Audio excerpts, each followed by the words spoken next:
Hello एमर्स, एक बार पुनः हम लोग आ गए हैं अपने लेक्चर एंड टॉपिक को आगे बढ़ाने के लिए। तो जैसा कि आप सभी लोग जानते हैं, हम लोग पढ़ रहे हैं ऑर्गेनिज्म एंड पॉपुलेशन, और इसी लेक्चर को हम लोग आगे की ओर बढ़ाने जा रहे हैं।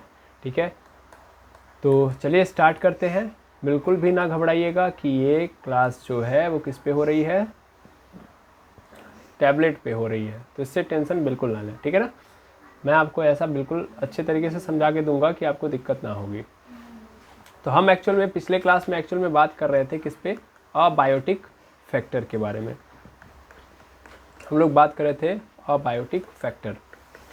कई सारे फैक्टर्स थे हमारे पास, जिसमें सबसे पहला हमारे पास क्या आया था, सबसे पहला हमारे पास था टेम्परेचर। और टेम्परेचर के बारे में हम लोगों ने बात की थी कि नहीं की थी, की थी, हाँ या ना? जो हमारे बगल में क्लास ले रहे हैं वो लोग बताते रहेंगे। टेम्परेचर के बारे में बात की थी, बिल्कुल। टेम्परेचर के बारे में क्या क्या बातें हुई थी? क्या तापमान हमारे लिए इम्पोर्टेंट है? यार ध्यान से समझो, अगर मैं आपको सच्चाई बताऊं तो एक बायोटिक है ना, यानी एक बायोटिक फैक्टर मतलब जिसके अंदर भी जो जिंदा है ना, उसके लिए बड़ा इंपॉर्टेंट रोल होता है अबायोटिक फैक्टर्स का, है ना। आप अपने जीवन काल में जानते हैं कि आपका रहन सहन, आपका खान पान, सब कुछ इस अबायोटिक फैक्टर के ऊपर डिपेंड करता है। देखिए गड़बड़ा गया, ये भी अभी नया नया है, थोड़ा सा समय लगेगा, बट कोई दिक्कत नहीं, सब कुछ ओके। तो अबायोटिक फैक्टर पे डिपेंड करता है कि नहीं है। आज की डेट में जैसे कि आप देखते हैं कि जब ठंडी आती है तो आप कुछ अलग तरीके से खाना पीना रखते हैं, है ना। यानी जब अगर विंटर हो तो विंटर में आपका रहन सहन बदल जाता है, समर आता है तो आपका रहन सहन और बदल जाता है। मतलब हर बार क्या होता है, मौसम चेंज तो आपका रहन सहन चेंज, आपका खान पान चेंज, आपकी एक्टिविटी चेंज, है कि नहीं है। तो सब कुछ बदल जाती है। और जबकि विंटर और समर क्या है, कोई लिविंग या कोई बायोटिक फैक्टर नहीं है ना। क्या है ये तो मौसम में परिवर्तन है। और मौसम में परिवर्तन का मतलब ये सर अबायोटिक फैक्टर हो गया, है ना। बहुत ज़्यादा गर्मी पड़ती है तो देखते हैं आप सूती कपड़े पहनते हैं, है ना। और बहुत ज़्यादा ठंडी पड़ने लगती है, यानी टेम्परेचर बहुत ज़्यादा डिक्रीज हो जाता है तो आप देखते हैं कि गर्म कपड़े पहनते हैं, है ना। ये सब चीज़ें आप लोगों ने देखी होंगी और ये चीज़ें आप जानते भी हो, है ना। और सिर्फ आप ही नहीं, ये जानवरों के अंदर भी देखने के लिए मिलता है ना। जानवरों के अंदर भी ये सब चीज़ें देखने के लिए मिलती हैं। तो यही मैं समझा भी रहा था और यही आपको समझना भी था कि देखिए किस तरीके से अबायोटिक फैक्टर बायोटिक फैक्टर्स को या क्या बोलते हैं, लिविंग्स को क्या करते हैं, इफेक्ट डालते हैं या लिविंग को इफेक्टेड करते हैं। ठीक है, अब इसमें हम लोगों ने टेम्परेचर के बारे में बात की थी कि किस तरीके से जो टेम्परेचर है हमारे जीवन काल के अंदर या किसी भी लिविंग ऑर्गेनिज्म के लिए एक इम्पॉर्टेंट रोल निभाता है, या किस तरीके से मेजर चेंज लेके आता है ना। जैसे हम लोगों ने ये भी समझा था कि अगर आप देखें तो ये क्या होता है, वेरी कर रहा होता है सीजनली, जैसा अभी ये बात भी की, है ना। ये हर सीजन में बदलता रहता है ना। विंटर में क्या होता है, बहुत कम हो जाता है टेम्परेचर, विंटर में टेम्परेचर कम हो जाता है, जबकि समर में क्या होता है, समर में बढ़ जाता है ना। अच्छा, इसके साथ साथ अगर हम देखें एल्टीट्यूड के भी यहाँ पे, मतलब ये हमारा क्या है, अर्थ है, तो इस अर्थ पे अगर हम देखें तो इक्वेटर पे जाएंगे तो क्या होगा, इक्वेटर पे ज़्यादा क्या रहेगा सर, इक्वेटर पे ज़्यादा टेम्परेचर रहेगा, जबकि अगर हम पोल्स की ओर भागे तो टेम्परेचर क्या होते जाएगा, कम होते जाएगा, है ना। तो यहाँ पे टेम्परेचर क्या रहेगा, कम, जबकि इक्वेटर पे सबसे ज़्यादा। रीज़न बिहाइंड इट, क्योंकि सूरज की जो रोशनी है वो पृथ्वी के किस पोर्शन पे सीधा पड़ती है, तो सर एल्टीट्यूड, यानी सीधा बोला जाए एल्टीट्यूड कह रहा हूँ मैं, इक्वेटर पे क्या पड़ती है, सीधा, जबकि पोल्स पे क्या होती है, तिरछी पड़ती है ना। पोल्स पे कैसी जाती है, तिरछी, जबकि इक्वेटर पे कैसी जाती है, सीधी। तो इस कारण यहाँ पे टेम्परेचर क्या होता है, ज़्यादा होता है। ठीक है ना, ये कारण बताया गया था। और ध्यान से आप समझेंगे तो यहाँ पे इक्वेटर के जो लोग होते हैं उनका रहन सहन और जो पोल पे लोग होते हैं उनके रहन सहन से क्या होता है, डिफरेंट होता है। हमारे पूरे वर्ल्ड में आप अगर घूमने जाएं तो आप जानते हैं ना, हर जगह क्या है, परिवेश अलग अलग है, समाज अलग अलग है ना। जैसे आज की डेट में आप जहाँ पे रह रहे हैं वहाँ पे ठंडी पड़ रही है, ठीक है ना। आप जहाँ पे रह रहे हैं वहाँ पे क्या हो रही है, ठंडी हो रही है या ठंडी पड़ रही है। बट आप इसी समय कहाँ चले जाइए, अपने ही देश भारत के अंदर जहाँ पे बम्बई है ना, यानी भारत में ही कहाँ चले जाइए, मुंबई या बम्बई जिसे बोलते हो आप, ओके। तो वहाँ पे इस केस में आपके अपेक्षा बहुत कम ठंडी पड़ रही होगी। और जो आज का डेट है, यानी आज अगर देखा जाए तो आज कौन सा दिन है, सॉरी आज कौन सा डेट है सर, ये आज है 18 फरवरी और ये 25वां मतलब 2025वां साल है, ठीक है ना। ध्यान से समझेंगे तो 18 फरवरी है और ये 25वां मतलब 2025वां साल है। तो आज के दिन आप देख रहे होगे कि थोड़ी थोड़ी आपको गर्मी फील हो रही होगी, है ना, पीछे पंखा भी चल रहा है ना। तो अभी क्या है, फिर भी हम लोग क्या पहने हुए हैं, स्वेटर पहने हुए हैं। लेकिन आप कहाँ चले जाओ, मुंबई में चले जाओ, अब स्वेटर क्या हो गया होगा, खत्म। इन स्वेटर की कहानी एंड हो गई। और वहाँ पे स्वेटर क्या है, लोग वैसे भी बहुत कम पहनते हैं, है ना, क्योंकि वो गर्म माहौल है, क्योंकि समुद्र के क्या है, किनारे है ना। समझ पा रहे हैं। तो ये फ़र्क मैं बस बता रहा हूँ कि टेम्परेचर किस तरीके से हमारे जीवन काल में क्या करता है, प्रभाव डालता है। अब जैसे एक चीज़ और समझिए, अब जैसा टेम्परेचर होता है वैसे मतलब जिस टाइप की स्थिति होती है उस टाइप से भगवान ने हमें क्या किया है, हमें बनाया हुआ है कि हम उस तरीके से रह सकते हैं। जैसे आगे अभी आप और देखोगे, लेकिन अभी फ़िलहाल में समझ लो। जैसे ह्यूमन की अगर मैं बात करूँ तो ह्यूमन जो होता है वो कैसा होता है, ह्यूमन जो होता है वो वार्म ब्लड का होता है, उसका खून क्या होता है, गर्म होता है ना। ह्यूमन जो होता है वार्म ब्लडेड होता है। और आगे एक और फैक्टर मैं बताऊंगा जो कि बहुत बेहतरीन, वहाँ से आप और अच्छे तरीके से समझ पाएंगे। देखिए होता क्या है ना कि अगर हम बात करें तो ह्यूमन बीइंग अगर आप देखेंगे इस पूरे वर्ल्ड में तो हर जगह पाया जा रहा है ना। सियाचिन में चले जाएंगे आप तो सियाचिन में क्या है कि सियाचिन में आप देखेंगे कितनी ज़्यादा ठंडी पड़ रही है ना, लगभग -57 डिग्री सेल्सियस तक टेम्परेचर है। लेकिन वहाँ भी हमारे जवान या आर्मी के लोग खड़े हुए हैं, है ना, आर्मी है ना वहाँ पे, यानी लोग वहाँ पे भी एग्जिस्ट कर रहे हैं, है ना। और जहाँ पे टेम्परेचर जैसे इक्वेटर में आप चले जाइए, वेस्ट इंडीज़ वगैरह साइड में, है ना, इक्वेटर पे ही आता है वेस्ट इंडीज़ वगैरह, ठीक है। तो वेस्ट इंडीज़ वगैरह में चले जाएंगे तो वहाँ पे जो टेम्परेचर होता है लगभग, अफ्रीका वगैरह में भी चले जाएँ तो वहाँ पे जो टेम्परेचर होता है लगभग 50 डिग्री सेल्सियस तक हो जाता है। समझ पा रहे हैं। अरे सब छोड़िए यार, राजस्थान में चले जाइए इंडिया के, है ना, राजस्थान में ही लगभग 50 या 60 डिग्री सेल्सियस तक टेम्परेचर होता है। लेकिन वहाँ पे भी लोग रह रहे हैं ना, तो हाई टेम्परेचर पे भी लोग रह ले रहे हैं और बहुत लो टेम्परेचर वहाँ पे भी लोग रह ले रहे हैं, है ना। तो क्या एडजस्टमेंट हो रहा है कि नहीं हो रहा है। तो टेम्परेचर हमारे ऊपर इफेक्ट डाल रहा है, लेकिन हमने भी अपने आप को उस तरीके से मेंटेन किया हुआ है ना। तो ये दोनों की दोनों चीज़ें बताई जा रही हैं कि देखो जैसा परिवेश होता है, मतलब जैसी स्थितियाँ हैं वैसे लोग रह रहे हैं। जैसे आप समझेंगे यहाँ पे, जैसे आप क्या समझेंगे कि जैसे देखिए यहाँ पे सियाचिन में जो लोग पाए जाएंगे, यानी आर्मी के जवान जो होंगे वो किस तरीके से होंगे, क्या खुले कपड़े में होंगे या सिंपल कपड़ा पहन रहे होंगे, नहीं, वो अलग तरीके से कपड़ा पहन रहे होंगे, है ना। उनका जो जीवन काल है, उनका जो मतलब सोसाइटी है, उनकी जो रहने का तरीका है वो एकदम डिफरेंट होगी आपके तरीके से, है ना। आप तो जब चाहे उठ सकते हैं, जब चाहे जो बना के खा सकते हैं, जब मन करे चाय पी सकते हैं, पानी पी सकते हैं, लेकिन वहाँ पे ऐसा नहीं होगा, है ना। वहाँ पे पानी वगैरह भी क्या होगा, फ्रिज होगा, है ना। बहुत सारी मूवीज़ में आप देख रहे होंगे कि पानी को जो ही आप उछालेंगे भाई -57 डिग्री सेल्सियस है ना। अरे कौन सी मूवी थी जहाँ पे मुझे याद नहीं आ रही है, उस मूवी में क्या था कि सियाचिन का ही था। तो उसमें क्या होता था ना कि पानी को गर्म किया जाता था और जो ही गर्म किया जाता था उसके बाद तुरंत उसे पी लिया जाता था, क्योंकि अगर थोड़ा सा भी हमने टाइम दिया, मतलब 4 से 5 सेकंड भी उसे हमने क्या किया, उसे अगर हमने छोड़ा तो क्या हो जाएगा, वो बर्फ़ बन जाएगा। समझ में आ रहा है। पानी को अगर क्या करें आप हवा में यहाँ पे उछालें तो अगर वो लिक्विड में भी है तो तुरंत क्या हो जाएगा, बर्फ़ बन जाएगा। इतना खतरनाक वहाँ का टेम्परेचर डाउन है। तो लोगों का रहने का तरीका भी क्या हो चुका है, वहाँ पे बदल चुका है, ठीक है ना। तो ये कहने का मतलब है कि ये अभी तक की जो भी मैंने बातें बताई उससे मैं ये सिर्फ और सिर्फ समझाना चाहता था कि देखो बायोटिक फैक्टर और अबायोटिक फैक्टर्स के बीच में रिलेशन कैसा है। भाई देखो समस्याएं तो हर जगह है ना, चीज़ें बदल रही हैं, लेकिन उस तरीके से लोग भी वहाँ पे एडजस्ट कर रहे हैं। और इस चैप्टर का मोटिव ही है यही समझाना कि देखो अलग अलग तरीके से अलग अलग वेरिएशन में भी ह्यूमन ऑर्गेनिज्म किस तरीके से रह रहे हैं। इस चैप्टर का मोटिव क्या है कि किस तरीके से वेरिएशन है और उस वेरिएशन में मतलब वेरिएशन किसका, अबायोटिक फैक्टर्स का, अबायोटिक फैक्टर्स का वेरिएशन दिखा रहा है ये चैप्टर। और ये दिखा रहा है कि इस अबायोटिक फैक्टर्स में आखिर वो कैसे जो हमारे लिविंग्स हैं वो रह पा रहे हैं, है ना। यानी ये तो इसने क्लियर कर दिया कि रह रहे हैं, है ना। यानी अबायोटिक फैक्टर कैसा भी हो, लिविंग्स वहाँ पे एग्जिस्ट कर रहे हैं। कैसे कर रहे हैं, क्यों कर रहे हैं, ये सब ये चैप्टर एक्सप्लेन कर रहा है। अब हम चलते हैं सेकेंड मेजर अबायोटिक फैक्टर्स पे, ठीक है ना। अब देखते हैं सेकेंड नंबर का मेजर अबायोटिक फैक्टर।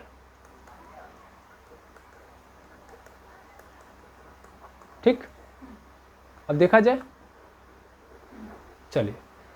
तो अब हमारे पास दूसरे नंबर पे आता है जो कि इस पृथ्वी को रहने लायक बनाता है। भाई टेम्परेचर तो हर प्लैनेट पे है ना, लेकिन इस पृथ्वी के पास स्पेसिफिक चीज़ क्या है, वो है पानी, है ना। और जैसा कि आप सभी लोगों को पता होगा कि लिविंग की जो उत्पत्ति हुई है, यानी जो जीवों की उत्पत्ति मानी जाती है वो कहाँ से मानी जाती है? पानी से। अगर मान लीजिए हम चाहते हैं कहीं पे जिंदा रहना, तो सबसे इंपॉर्टेंट चीज़ क्या है कि वहाँ पे पानी होना चाहिए, है ना। आज की डेट में देख रहे हैं हर प्लैनेट के ऊपर डिस्कवरी हो रही है, यानी हर प्लैनेट पे जानते हैं सबसे पहले क्या खोजा जा रहा है? क्या खोजा जा रहा है? एक्चुअल में पानी खोजा जा रहा है। क्यों? क्योंकि अगर पानी है तो जीवन है, पानी है तो जीवन है। देखते हैं स्लोगन भी क्या दिया जाता है, जल ही जीवन है, क्योंकि जीवन की उत्पत्ति ही कहाँ से हुई थी? पानी से हुई थी। आपको पता होगा कि आपने बायोलॉजी के अंदर बहुत सारे एनिमल्स को देखा होगा, है ना। अगर आपने जैसे फाइलम की बात करूँ अगर मैं, तो एनिमल किंगडम को ही 11 फाइलम के अंदर डिवाइड किया जाता है ना। अब वो 11 फाइलम अगर देखोगे आप, तो शुरुआती जो होता है जैसे फाइलम वगैरह हो गया, सॉरी फाइलम क्या है यार, टोटल कितने फाइलम है? 11 फाइलम है ना। सबसे पहले नंबर पे कौन आता है? पॉरीफेरा आता है ना, आता है फाइलम में। सबसे पहले नंबर पे पॉरीफेरा कहाँ पाया जाता है? पानी में पाया जाता है। सेकंड नंबर पे कौन आता है? कौन आता है? Cnidaria, sorry. उसके बाद टीनोफोरा, ये सब आते हैं। अच्छा, नाइडेरिया कहाँ पाया जाता है बताइए? ये नाइडेरिया हो गया। फिर यहाँ पे देखेंगे तीसरे नंबर पे टीनोफोरा, है ना। टीनोफोरा, टीनोफोरा, टीनोफोरा के बाद क्या आता है? सिलेंट, ठीक है ना। अच्छा सॉरी, सिलेंट्रेटा तो हम इसी को बोलते हैं, ठीक है ना, सिलेंट्रेटा इसी को बोलते हैं। उसके बाद क्या आता है भाई? Porifera, Cnidaria. पहले इन तीनों को समझो, ये तीनों के तीनों कहाँ पाए जाते हैं?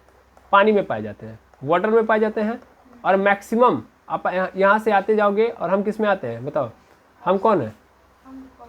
कॉर्डेटा में आते हैं। किस में आते हैं? कॉर्डेटा में। अब ध्यान से देखना, ये सब पानी में है और धीरे धीरे धीरे धीरे पानी से उठते हुए हम कहाँ पे आए हैं? ज़मीन पे। कॉर्डेटा क्या है? कॉर्डेटा जो कि ज़मीन पे पाए जाते हैं, है ना। अब ध्यान से समझना, इसका मतलब इसके पहले के मैक्सिमम लोग आपको कहाँ मिलेंगे? पानी पे। यानी जीवन की उत्पत्ति कहाँ से हुई थी? सीधा समझ लो, पानी से हुई थी। अब पानी से धीरे धीरे धीरे धीरे धीरे धीरे धीरे जो लिविंग्स है वो किधर की ओर आए? लैंड की ओर आए। समझ में आ रहा है? इसका मतलब पानी में हमारा जीवन है, यानी पानी है तो जीवन है, और जीवन से ही क्या बोलते हैं, पानी से ही बाद में हम लैंड पे आ पाए। ऐसा नहीं था कि लैंड पे कोई लिविंग ऑर्गेनिज्म पहले आया था, सबसे पहले कहाँ आया था? पानी में आया था। देखो खुद एनिमल किंगडम की कहानी मैंने बताई, समझ में आ रहा है भाई। प्लांट की बात नहीं की, क्योंकि भाई सबको ये लगता है कि भाई प्लांट है, प्लांट को तो पानी की ज़रूरत होगी ही होगी, है ना भाई। प्लांट फोटोसिंथेसिस करके ही तो जिंदा रहता है, तो प्लांट को तो पानी की ज़रूरत होगी ही होगी, है ना। तो भाई प्लांट तो पानी में रहेगा ही रहेगा, लेकिन एनिमल तो नहीं ऐसा करते हैं। लेकिन ध्यान से देख लो, एनिमल भाई क्या बोलते हैं, खुद से खाना नहीं बनाते, ये किसी दूसरे को ही खाते हैं, लेकिन फिर भी ये पानी में रहते हैं। इनको तो खाना बनाने के लिए पानी की भी ज़रूरत नहीं है ना। लेकिन फिर भी इनकी उत्पत्ति कहाँ पे आपको देखने को मिलेगी? पानी के अंदर। समझ पा रहे हैं? ये चीज़ क्लियर करिए। तो पानी है तो जीवन है, और यानी जीवन की उत्पत्ति पानी से हुई थी। तो किसी भी प्लैनेट पे सबसे पहले क्या खोजा जाता है? पानी। अगर पानी मिल गया तो वहाँ जीवन 100% होगा, है ना। यानी इसका मतलब क्या होगा? इसका मतलब वहाँ पे पानी है तो इसका मतलब जाहिर सी बात है कि लिविंग ऑर्गेनिज्म होंगे ही होंगे, है ना। यहाँ से क्लियर हो गया। अब लिविंग ऑर्गेनिज्म होंगे तो हम भी फिर धीरे धीरे रह सकते हैं वहाँ पे, है ना। वहाँ भी इवोल्यूशन आएगा, वो भी लिविंग ऑर्गेनिज्म जो पानी के अंदर धीरे धीरे लैंड पे आना स्टार्ट करेंगे, तो धीरे धीरे ऐसा उनके चारों ओर इकोलॉजी का निर्माण हो जाएगा। क्लियर है? तो वाटर हमारे जीवन के लिए बड़ा इंपॉर्टेंट है। आई होप समझ गए होंगे। ठीक है, अब चलिए स्टार्ट करते हैं कहानी को। अब देखिए वाटर के बारे में सबसे पहली बात कि भैया ये क्या है? ये second most important abiotic factor है ना। अबायोटिक फैक्टर है, ठीक। और जैसा मैंने अभी जस्ट बताया कि लाइफ जो है यहीं से ओरिजिनेट हुई थी। लाइफ ओरिजिनेटेड हियर, यानी लाइफ यहीं से ओरिजिनेट हुई थी, ठीक है। आप यहीं से ये भी समझ लीजिए कि देखिए आज के डेट में जैसा मैंने बताया अभी, आज क्या जीवन जब स्टार्ट हुआ था तो प्लांट जो है ना पूर्ण रूप से किस पे डिपेंड करता है? प्लांट पूर्ण रूप से डिपेंड करता है किसके ऊपर? पानी के ऊपर, है ना। तो इसी चीज़ को मैं यहाँ पे लिख सकता हूँ कि जो प्लांट की प्रोडक्टिविटी होती है, प्लांट की प्रोडक्टिविटी, यहाँ पे लिखेंगे plant productivity depends on water. Plant की जो प्रोडक्टिविटी है वो किस पे डिपेंड करती है? वाटर पे डिपेंड करती है ना। क्यों बता सकते हैं कैसे? देखो जब वाटर ज़्यादा रह मिलेगा पानी को, सॉरी प्लांट को पानी ज़्यादा दोगे तो उतना ज़्यादा उनके काम करने की जो कैपेबिलिटी है वो क्या हो जाएगी, बढ़ जाएगी। समझो ध्यान से। देखो प्लांट को ना 24 घंटे खाना बनाना है। एक प्लांट हरा भरा तब रहेगा जब उसको बराबर क्या मिलेगा, पानी मिलेगा। आप जानते हो ना, जब आपके चारों ओर मतलब बहुत सारे प्लांट होंगे, जब बारिश होती है, जब रैन होता है, तो आप देखते हैं उनके अंदर हरियाली आ जाती है ना, वो और ग्रीन हो जाते हैं, है ना। ग्रीन क्यों हो जाते हैं भाई, क्योंकि पानी मिल गया, अब उनका खाना बनना स्टार्ट हो जाता है। उससे पहले भी बन रहा था लेकिन उनको सबसे इंपॉर्टेंट चीज़ मिल चुकी है, अब उनको कमी नहीं है, तो एकदम खुश हो जाते हैं। वो खुश हो जाते हैं तो खुश होने का लक्षण ये क्या है कि भाई हरे भरे नज़र आएंगे वो, है ना। तो वाटर की मात्रा जब उनको मिलती जाएगी, यानी वाटर की मात्रा अगर ज़्यादा मिलेगी उनको, तो उस केस में क्या करेंगे वो विल वर्क इफेक्टिवली। समझ में आ रहा है, तो वो अच्छे तरीके से क्या कर सकेंगे, काम कर पाएंगे, ठीक है ना। और उस केस में क्या हो जाता है, टर्जिट हो जाते हैं, फूल जाते हैं, क्योंकि उसके अंदर पानी भर जाता है, टर्जिडिटी बढ़ जाती है, और टर्जिडिटी बढ़ने का मतलब ये और तगड़ा काम करेंगे।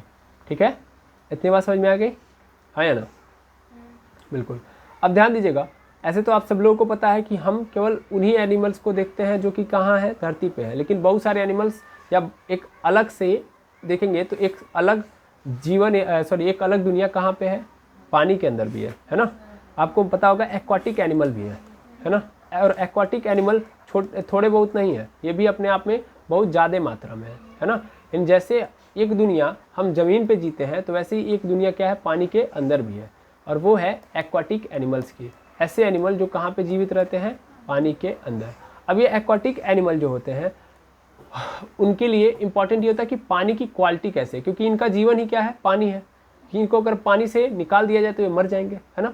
जैसे कि मछली के बारे में यही बोला जाता है, मछली जल की रानी है, जीवन इसका पानी है, हाथ लगाओ डर जाएगी, बाहर निकालो मर जाएगी। तो भाई इसके लिए सब कुछ क्या है, पानी है, पानी हटा दो तो मर जाएगी, है ना। सीधा मतलब ये समझो।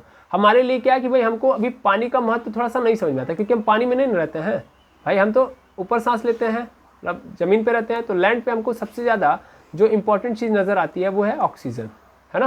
हमको लगता है कि अगर ऑक्सीजन की कमी हो जाए तब हम मर जाएंगे, लेकिन एक्चुअल में पानी भी हमारे लिए इंपॉर्टेंट होता है, बट वो हमें फील नहीं होता, क्योंकि हमारे पास पर्याप्त मात्रा में है ना, जितना हमको चाहिए। क्योंकि हमारे बॉडी को उतनी ज़्यादा वाटर की ज़रूरत भी नहीं होती है ना। एक दिन में आप 2 से 3 ग्लास भी पी लेते हो तो आपका जीवन चल जाता है ना। लेकिन जो एक्वाटिक एनिमल होते हैं भैया, उनके लिए सब कुछ पानी है ना। सांस भी पानी है, ब्लड भी पानी है, सब कुछ पानी है। अगर उनको पानी नहीं दिया जाएगा तो क्या हो जाएंगे, वो खत्म हो जाएंगे।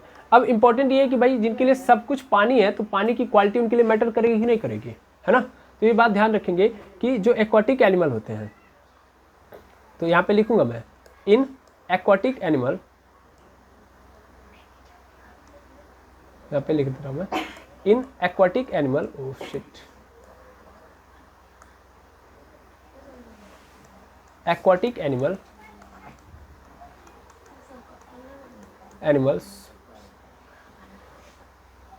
या एक काम करो ऑर्गेनिज्म डालो भाई। एनिमल डालने का मतलब भाई बहुत सारे प्लांट्स भी तो उसमें पाए जाते हैं, है कि नहीं है। पानी के अंदर क्या केवल एनिमल पाए जाते हैं, बहुत सारे प्लांट पाए जाते हैं, बहुत सारे माइक्रो ऑर्गेनिज्म पाए जाते हैं, है कि नहीं है। तो यहाँ पे डाल दो एक्वाटिक ऑर्गेनिजम्स। इन एक्वाटिक ऑर्गेनिज्म वाटर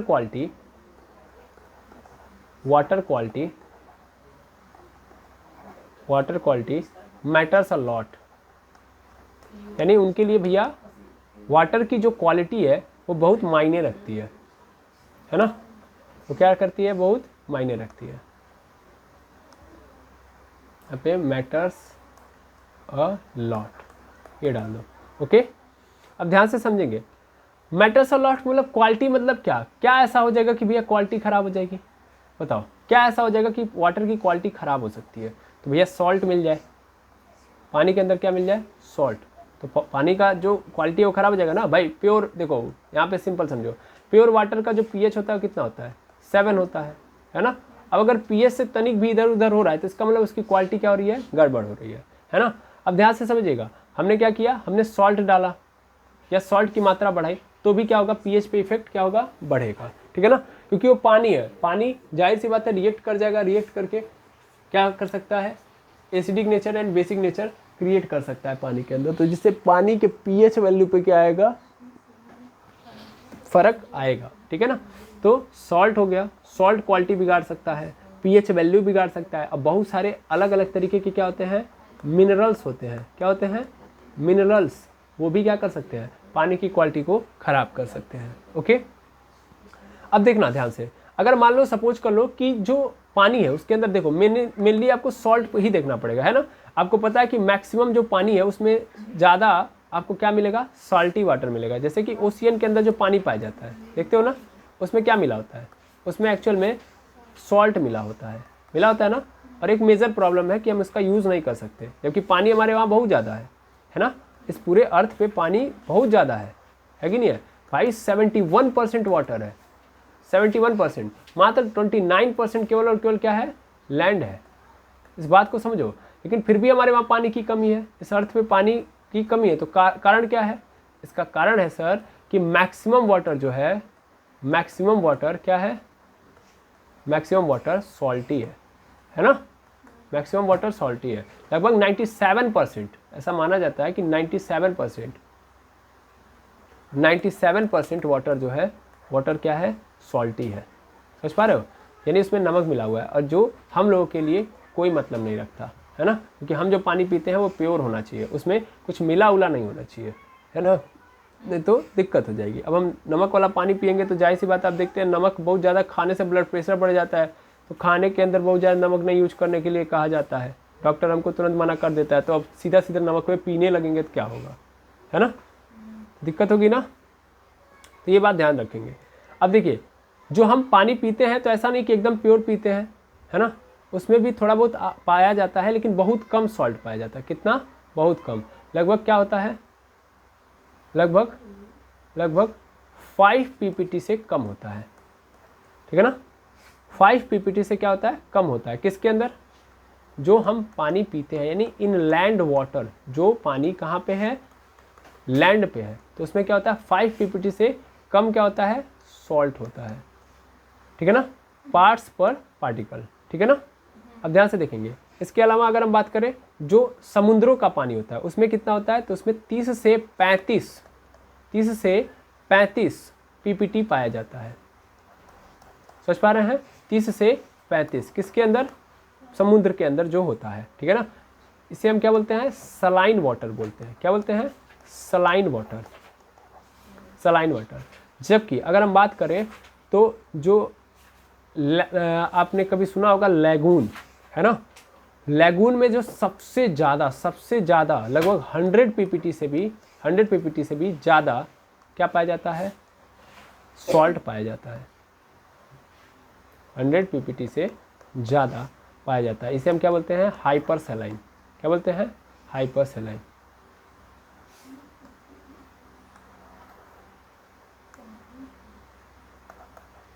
अब तो वैसे गवर्नमेंट बहुत सारी व्यवस्थाएं बना रही है ताकि क्या किया जा सके, ये जो समुद्र का पानी है इसे किसी तरह नमक विहीन करके पीने के योग्य बनाया जाए, है ना। तो क्रिस्टलाइजेशन एक प्रोसेस होता है, या इवेपोरेशन एक प्रोसेस होता है, जिसके थ्रू हम क्या करते हैं, पानी को उबालते हैं, उबालने से पानी फरार हो जाता है और नमक नीचे बैठ जाता है ना।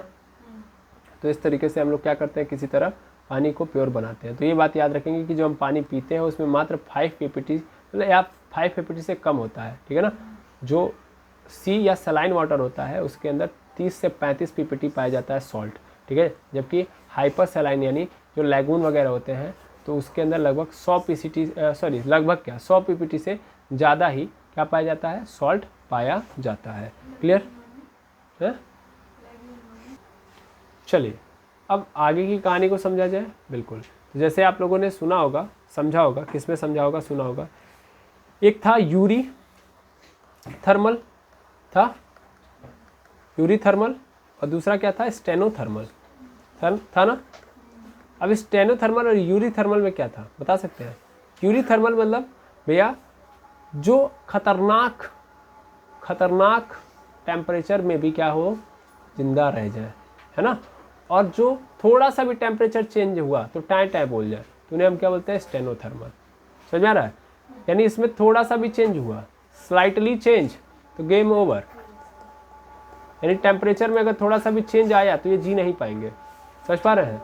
और जो कितना भी खतरनाक टेम्परेचर हो जाए, है ना, कितना भी टेम्परेचर आ जाए, यानी वाइड टेम्परेचर रेंज हो जाए, ये बेचारे डरेंगे नहीं, टिके रहेंगे। समझ में आ रहा है। इसमें मैंने किसका नाम लिया था, इसमें मैंने नाम लिया था किसका, आर्के बैक्टीरिया का, है ना, आर्के बैक्टीरिया।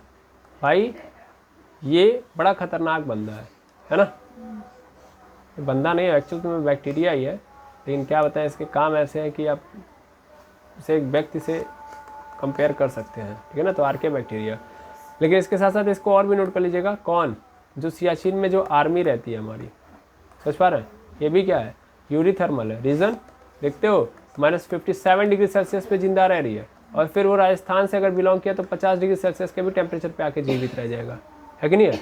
भाई आर्मी तो कहीं का भी हो सकता है ना, जो जवान होगा वो कहीं का हो सकता है। तो सोचो अगर वो सियाचिन में रह रहा है ना, तो -57 डिग्री सेल्सियस पे जिंदा था, और जब वो अपने घर आ रहा है यानी राजस्थान में गया, तो बताओ वो कितने डिग्री सेल्सियस पे रह रहा है, 50 डिग्री सेल्सियस पे भी रह जा रहा है कि नहीं है। तो इसका मतलब देखो कितना चेंज होगा, लगभग 100 डिग्री सेल्सियस का यहाँ पे आपको चेंज देखने को मिल रहा है ना। फिर भी ये जिंदा है कि नहीं है, आएगा समझ में। तो ये क्या है, अपने आप पे यूरीथर्मल है। ऐसे ही सेम कहानी पानी वाले में भी आएगा। पानी वाले में यही होगा, जैसे मान लो एक क्या है, एक एनिमल है या कोई भी है, तो अगर वो एक ऐसे पानी में है जो कि बहुत साफ है, जिसमें साल्ट की क्या है, कमी है ना, यानी साल्ट बहुत कम है, ठीक है, और अचानक से वो ऐसी जगह पे चला जा रहा है, ऐसे पानी में चल, जैसे कोई मछली है, मछली आपके घर में रह रही है, घर में मतलब अपने एक्वेरियम के अंदर, या जो आता है ना मछलियाँ वाला जिसमें रखा जाता है जरवा, वहीं पानी भर के रख दिया जाता है। तो उसमें क्या होता है, सलाइन वाटर होता है, उसमें सॉल्ट होता है नहीं, जो आप पानी पीते हो, सपोज कर लो आप आरओ वाटर में रखे हुए हो, है ना, अब फिर अचानक से उसको कहाँ ले जाके रख दे रहे हो, उसको ले जाके कहाँ रख दे रहे हो, कहाँ रख दे रहे हो, ऐसी जगह पे जहाँ पे बहुत ज़्यादा सॉल्ट, मतलब सपोज कर लो उठा के ले जाकर समुद्र में छोड़ दिए डायरेक्ट, है ना। तो पहले 0 था, 0 पीपीटी क्या था, सॉल्ट था, है ना, 0 पीपीटी सॉल्ट, और अचानक से तुमने किस में डाल दिया सर, 30 से 35 पीपीटी सॉल्ट वाले में डाल दिया, समझ में आ रहा है। और फिर भी वो क्या है, फिर भी वो जिंदा है, फिर भी वो क्या हो गया, फिर भी क्या रह गई, मतलब जिंदा रह गई, समझ में आ रहा है। तब उसे हम क्या बोलेंगे, यहाँ पे पीपीटी डालना था मुझे, पीपीटी सॉल्ट, ओके। तब उसे हम क्या बोलेंगे भैया, देखो यहाँ पे चेंज आया ना, 0 से कितना हो गया, 30 से 35 पीपीटी हो गया, समझ में आ रहा है, कितना वाइड रेंज में चेंज किया तुमने, वाइड रेंज है, किस में चेंज किया सर, सॉल्ट में चेंज किया, है ना, तो भी वो टॉलरेट कर गई, सहन कर गई। तो ऐसे कंडीशन में उसे हम क्या बोलेंगे, यूरी सलाइन,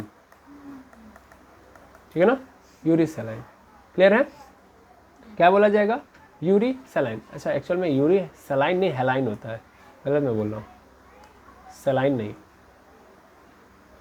एक्चुअल में क्या होगा यहाँ पे, हेलाइन, यूरी हेलाइन, क्लियर है, यूरी हेलाइन इसे बोलेंगे, ओके। अच्छा अगर मान लो ऐसा हुआ कि तुमने जहाँ पे रखा था 0 पीपीटी में था, बस तुमने कहीं और नहीं भेजा, इसको ले जाके अपने तालाब में डाल दिया, मतलब अगल बगल में कोई तालाब था, तालाब मतलब अच्छा ही तालाब था, और थोड़ा बहुत था, मान लेता हूँ कि सपोज कर लो कितना पीपीटी सॉल्ट था, लगभग मात्र 5 पीपीटी सॉल्ट उसके अंदर पाया जाता था, ठीक है ना, मात्र 5 पीपीटी सॉल्ट वाटर में तुमने डाल दिया, और उस केस में क्या हो गई, वो डेड कर गई, डेथ, मर गई, समझ में आ रहा है। तो इसका मतलब वो ज़्यादा चेंज झेल ही नहीं पाई, है ना, तब उसे हम क्या बोलेंगे, तब उसे हम बोलेंगे स्टेनो हेलाइन, क्या बोलेंगे, स्टेनो हेलाइन, क्लियर है। अब ये बताओ इसमें कौन आएगा, यूरी हेलाइन के अंदर कौन आएगा, फिर से आर्के बैक्टीरिया आ जाएगा, आ जाएगा नहीं आ जाएगा, आर्के बैक्टीरिया तो हर जगह जिंदा रह जाता है ना भाई, आर्के बैक्टीरिया तो हर जगह जिंदा रह जाता है किसी भी केस में, है ना, याद आ रहा है, बिल्कुल। अच्छा इसके अलावा देखेंगे तो यूरी सलाइन के अंदर एक फिश आती है जिसका नाम है सैल्मन फिश, कौन आती है, सैल्मन फिश। सैल्मन फिश भी क्या है, ये भी वाइड रेंज में चेंज आ रहा है, अगर मतलब सॉल्ट में चेंज आ रहा है तो भी ये क्या करेगी, झेल जाएगी। तो सैल्मन फिश हो या आर्के बैक्टीरिया, ये दोनों केसेस में क्या कर जाएंगे, झेल जाएंगे। सैल्मन है, सॉरी सलमान बोल दीजिएगा, कोई दिक्कत नहीं है, ठीक है ना। यहाँ पे एल बस लगाना है आपको, एडजस्ट हो जाओ बस, यहाँ पे सैल्मन फिश, ओके। अच्छा, इसके बाद हम देखेंगे, इसके बाद क्या देखेंगे, इसके बाद स्टेनो हेलाइन के अंदर कौन रहता है। तो स्टेनो हेलाइन के अंदर लगभग आते हैं मैक्सिमम इसी में आते हैं। अगर उनको थोड़ा सा भी चेंज हुआ ना, सर्दी खांसी जुकाम बुखार हो जाएगा तुरंत टाइफाइड। समझ पा रहे हैं, समझ पा रहे हैं। जैसे आप लोग हैं बहुत नाजुक है ना, तो ऐसे सीधा समझ लीजिए यूरी सलाइन में मतलब बहुत हार्ड है, बहुत हार्ड है। थोड़ा बहुत बड़ा चेंज आ रहा है तो भी कुछ दिक्कत नहीं हो रही है। और यहाँ पे जो स्टेनो सलाइन है, ये वही लोग हैं जो कि बहुत नाजुक है, बहुत सॉफ्ट है। समझ पा रहे हैं, बहुत सॉफ्ट है। थोड़ा सा भी चेंज लेके आएंगे दिक्कत। बहुत सारे बच्चे हैं ना, मौसम चेंज होगा तुरंत सबसे पहले क्या होगा, नाक बहना स्टार्ट हो जाएगा, है ना, बुखार तुरंत पकड़ लेगा, है कि नहीं है।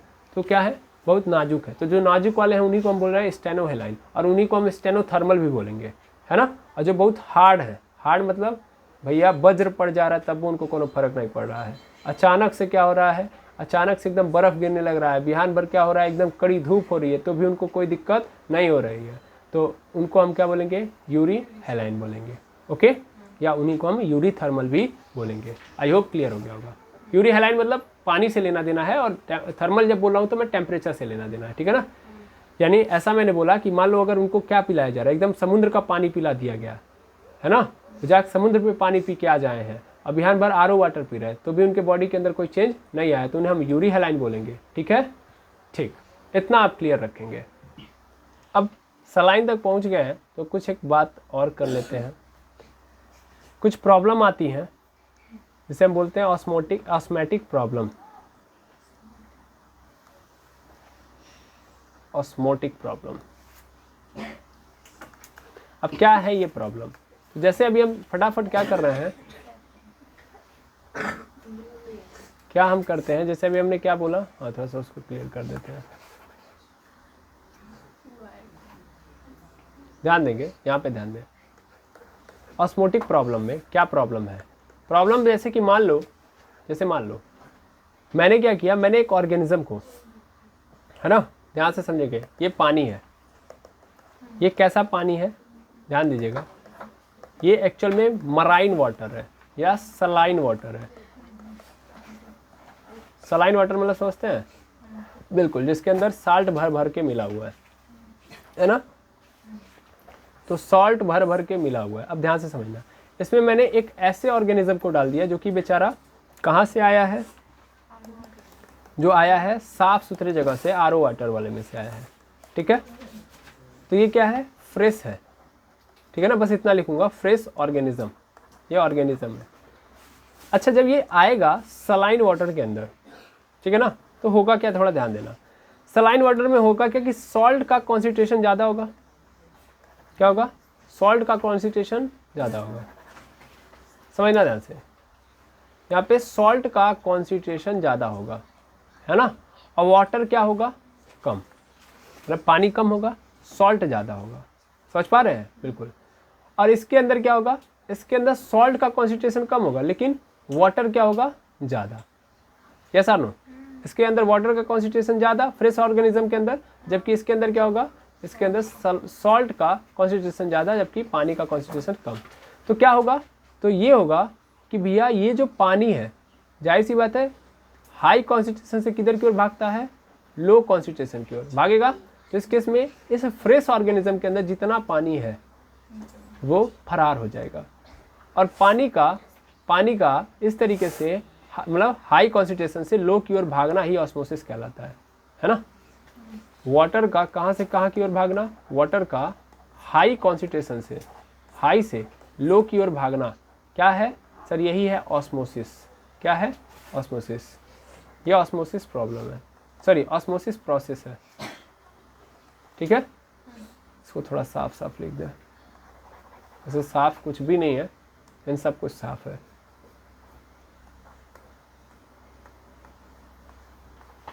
ठीक है।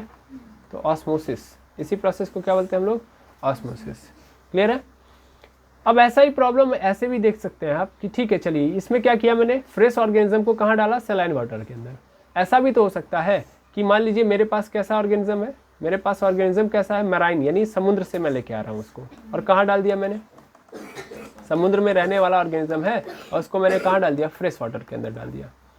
ये कैसा है, ये ऑर्गेनिज्म जो है समुद्रों में रहता है, यानी इसको हम क्या बोलेंगे, मराइन ऑर्गेनिज्म, है ना, ठीक है, मराइन ऑर्गेनिज्म। अब ध्यान से समझना, जब ये आएगा तो इसके अंदर क्या होगा, इसके अंदर सॉल्ट का कॉन्सेंट्रेशन कम ज़्यादा रहेगा, है ना, और वाटर का कॉन्सेंट्रेशन कम। ठीक ठीक। अब देखो ये जो पानी है कैसा है, फ्रेश है। तो फ्रेश वाटर का मतलब यहाँ पे क्या होगा, यहाँ पे वाटर का कॉन्सेंट्रेशन ज़्यादा और सॉल्ट का कॉन्सेंट्रेशन कम। फिर से क्या होगा, देखो पानी यहाँ पे बाहर ज़्यादा है, अंदर कम है, तो ये पानी किधर की ओर भागने लगेगा, ये पानी इस ऑर्गेनिज्म के अंदर की ओर जाने लगेगा, है ना, इसकी ओर जाने लगेगा, अंदर की ओर जाने लगेगा। समझ पा रहे हो, यानी भर पेट पानी इसके अंदर भर जाएगा।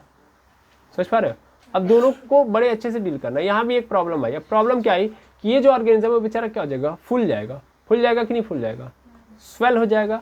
और स्वेल हो जाएगा तो इस केस में क्या हो जाएगी, इसकी डेथ। बहुत ज़्यादा पानी भर जाएगा शरीर के अंदर और इसकी क्या हो जाएगी, मृत्यु। समझ पा रहे हैं, इसकी क्या हो जाएगी, मृत्यु। ओहो, तीर कहीं चला जा रहा है। ठीक, तो देख रहे हैं ना, ये प्रॉब्लम है कि नहीं है अपने लिए।